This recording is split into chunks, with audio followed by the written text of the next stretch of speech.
In this module, we'll be exploring blockchain.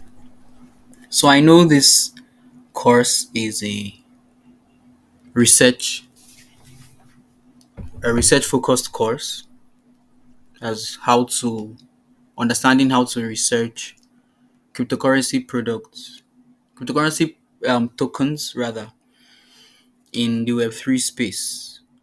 But one of the biggest rules of investing is never invest in something you do not understand. And no cryptocurrency would exist without blockchain. So, um, a foundational understanding of blockchains will be vital to understanding how to pick good projects. So, let's get straight into it. Blockchain. Introduction to blockchain, characteristics of blockchain. What is blockchain technology? Blockchain, the basic technology of cryptocurrency. Types of blockchain. Why do you need to know this technology? How does blockchain technology work? And blockchain benefits and challenges. All right, introduction to blockchain. Blockchain is a growing list of records. A blockchain is a growing list of records called blocks that are linked using cryptography. It's a decentralized distributed ledger. Each block, like pages of a book, has its peculiar information, and this information is protected using cryptography. Now, every block is assigned a hash. Okay, blockchains are immutable, meaning they can't be edited. The records are stored in binary, zeros, and ones. Blockchain deals with transparency and security. So cryptography is like secret codes to keep information safe from prying eyes. Yes, blockchains rely greatly on cryptography. In fact, cryptography is the, or should I say, one of the essential reasons why people like, or people see the need for blockchains. Okay, so cryptography is simply, or put in other words, it's like saying you are wrapping a message, right? You're wrapping a message in secret code, right? To make it look unrecognizable to a third party, right? So you only want this information to be visible to the person you are sending it to and nobody else. So since blockchains exist on public uh, ledgers, or since blockchains are public ledgers, cryptocurrency is essential. So third parties cannot decrypt, cannot interpret what message is being passed across, or uh what the details of the transaction or the data transfer entail. So yeah, that's for cryptography. Then hash is like your fingerprint for data. It's unique and helps ensure data integrity. I think that's self-explanatory. So a hash is like a fingerprint. We all know fingerprints for humans. Each person has a different fingerprint, and that's why it's a good identification tool. Then blocks are like digital containers that store data in a blockchain. They link together to form a secure chain. So if in normal database, or let's say on your laptop storage, if you have files, right? So instead of files on blockchains, you have blocks, right? So your files store data, they store information about something or someone. Same way, blocks are the preferred form of storage or method of storage in blockchains. So each block is connected to the block before it and the block after it, and then all of them form a long chain, which is called a blockchain. So characteristics of blockchain: immutability, transparency, security, speed, and efficiency. They operate on a peer to peer network that provides some degree of decentralization. So, immutability means once data is added to a blockchain, it can't be changed, it's secure. So, any information or the piece of data that is added to a blockchain cannot be changed. You can't edit it, you can't delete it. It's untouchable, basically. Transparency in blockchain means everyone can see the data, ensuring honesty and trustworthiness. We already explained that blockchains are public, okay, so it's transparent, everyone can see the data. Security in blockchain means that blockchains behave like a digital fortress, protecting data from unauthorized access or changes. So, using cryptography, we can be sure that blockchains protect our data from unauthorized access or changes. Speed and efficiency in blockchain means transactions are quick and use resources effectively, like a well oiled machine. So, compared to traditional methods of sending money, like Visa, PayPal, and all the rest, blockchains, not all of them now, but the majority of blockchains um, are much cheaper to send money, right? So they utilize resources effectively. Peer to peer means individuals interact directly, no middleman needed, just like friendly chats. So if I was having a conversation with somebody on WhatsApp, on Telegram, we would be interacting directly, right? And if someone else picked up their phone, well, I may not know immediately, but I could realize afterwards.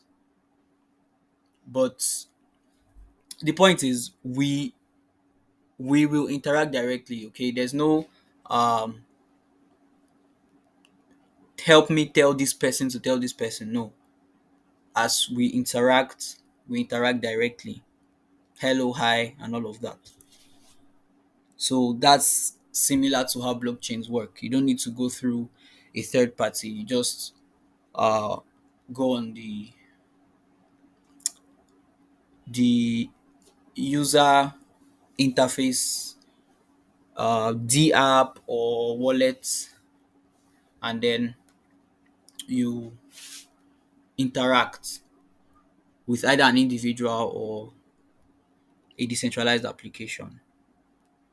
So everything is direct, okay? No middleman. So, what is blockchain technology?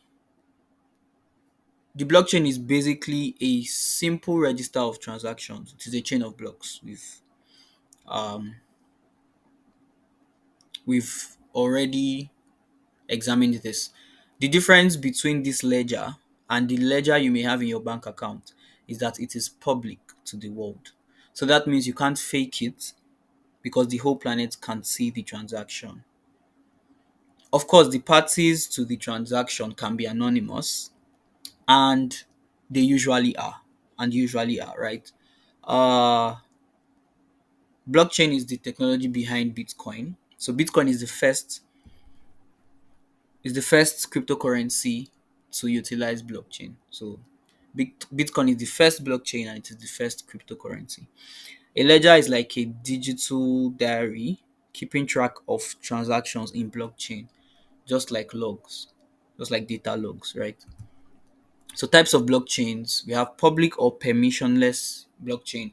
This is the type of blockchain that requires no permission and everyone has access to it. Examples are Bitcoin, Ethereum, EOS. This type of blockchain can be used for voting, for agriculture, for education, etc. So there are other uses for it. Then private or permissioned blockchain. A private blockchain is an invitation only network governed by a single entity. So they require permission. It allows organizations to employ distributed ledger technology without making data public. Private blockchain is permissioned blockchain. Examples are Hyperledger, Ripple. They can be used in banks. Okay, so they require permission. Private or permission blockchains require permission. So it's they are usually used within single entities. So consider banks like Morgan Stanley. Is Morgan Stanley a bank now? Not so sure. I can't remember anymore. But yeah, big financial banks, right? Big banks. Just use any big bank you know of, right? Uh, and then they can be used in hotels, right? They can be used in companies, that's tech companies, Google, Facebook, and the like. Then hybrid or consortium blockchain. This particular blockchain has the characteristics of both public and private blockchain. It is also known as a semi-decentralized blockchain. Consortium blockchains are not governed by a single entity, as in private blockchains. Rather, they are granted to a group of approved individuals, right? So examples are Ego, VChain, BankChain, Ripple, Voltron, etc. They can be used for e-commerce, healthcare, insurance, and so on. Basically, these kinds of blockchains are managed or governed by either groups of individuals or groups of institutions. So instead of one institution as in a private blockchain, you have a group of institutions. So that's how hybrid blockchains work. Why do you need to know this technology? Why do you need to know about blockchain technology? It's a technology that will change everything. It is a technology that is set to gain momentum in the years to come. So understanding it is important to know if it can impact your industry or your business. It is a technology that will reduce the need to have a third party in the middle of transactions, which is middlemen, because we will no longer need to double check that everything has been transferred. And just like I was saying with the personal chat, right? If you're chatting with your friend over Telegram, over WhatsApp, once you see the double tick, you know this person has seen your message, right? You don't need to confirm if, for example, you were assuming you were going through somebody else, you wouldn't have to confirm from the person, oh, have you gotten to this person? Have you reached them on my behalf? But when you are interacting with them directly, you know when they've gotten your message and all of that. So you don't need to double check, okay? Then we will only have to go to the blockchain and find the information. Exactly. So if you are in an industry where you have to transmit data between multiple people, maybe now is the time to take a closer look at the technology. Of course, the changes will not happen in the next few months or years. Some say we may wait decades before seeing significant innovations in the world powered by blockchain technology. How does blockchain technology work? Blockchain technology is probably the best invention since the internet. It enables the exchange of value without the need for a central authority. We've touched on all of this. Imagine you and I bet $50 on tomorrow's weather in Obudu, Nigeria. I bet it's going to be sunny, and you bet it's going to rain rather. Blockchain tech allows us to write a few lines of smart contract codes. So a smart contract is a program that runs on the blockchain. to which we both send in $50 each.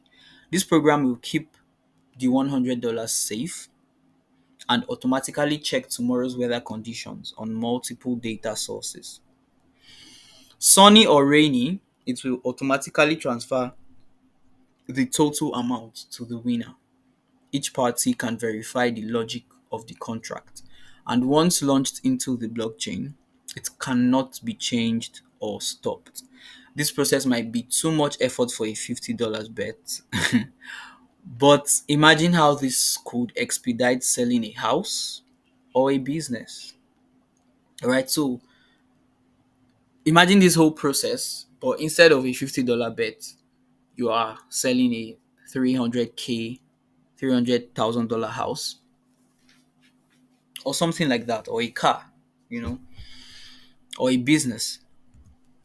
Blockchain benefits and challenges. Now that you understand how blockchain works, let's take a quick look at what makes it so interesting. The use of blockchain technology has remarkable advantages. Here are some of them. You have complete control over the value you own. There is no third party who owns your value or can limit your access to it. So this is where blockchains have the upper hand over banks. If you deal with regular banks, you know every bank has a transaction limit per day, per month, per transfer, and all of that. There are no such limits when it comes to cryptocurrencies on the blockchain. They absolutely do not exist. So you have complete control over the value you own. There is no third party who can limit your access to it. Another thing is the cost of transaction fees to and from anywhere on the planet is very low. This allows for micropayments. I think that's self explanatory. Value can be transferred within minutes, and the transaction can be considered secure after a few hours rather than days or weeks. Anyone at any time can verify every transaction made on the blockchain, allowing full transparency. Blockchain technology can be leveraged to build decentralized applications and can manage information and transfer value quickly and securely. So let me explain this a bit. So blockchain technology can be leveraged to build decentralized applications. Basically, decentralized applications are any application built on a decentralized network. Okay. So a decentralized network is distributed among so many different computers. Okay. So any application that doesn't have a single uh, central network, doesn't have a single, or rather doesn't have a central point of failure, doesn't have a central point of data storage, is a decentralized network. Okay. So they can manage information and transfer value quickly and securely. So blockchains are really fast and very secure. Okay, they can be hacked uh, from one source, right? Since it's decentralized, you cannot attack one single source and have control over the network. So they are very secure, they are very fast. However, there are still a few challenges to overcome. Transactions can be sent and received anonymously. We spoke about this anonymousness of blockchains and blockchain interactions. This preserves user privacy, which is good, but also allows illegal activity to thrive on the network. Yeah, that's true. Illegal activity, unfortunately, thrives on blockchains because of anonymosity, right? So every transaction on the blockchain is anonymous. There are no names tied to the senders and receivers. So uh they could and they are being used for illegal activity. Okay, so payment of ransoms, transfer of bribes, drug money, and whatnot. Then, although many trading platforms are emerging and digital currencies are growing in popularity, it is still not easy to trade Bitcoin and other cryptocurrencies for goods and services. Yeah, so cryptocurrency popularity is growing, obviously, but a lot of people still will not exchange their goods or services for cryptocurrencies. They would prefer fiat, which are government issued currencies, the dollar, the Canadian dollar, that's the American dollar, the Canadian dollar, British pound, and the like. Bitcoin, like many other cryptocurrencies, is very volatile, so the price fluctuates a lot. There isn't a lot of Bitcoin available in the market, and demand is changing rapidly. The price of Bitcoin is irregular and fluctuates based on important events or announcements in the cryptocurrency industry. I think that's self explanatory. The bottom line is blockchain technology could revolutionize multiple industries, from advertising to energy distribution.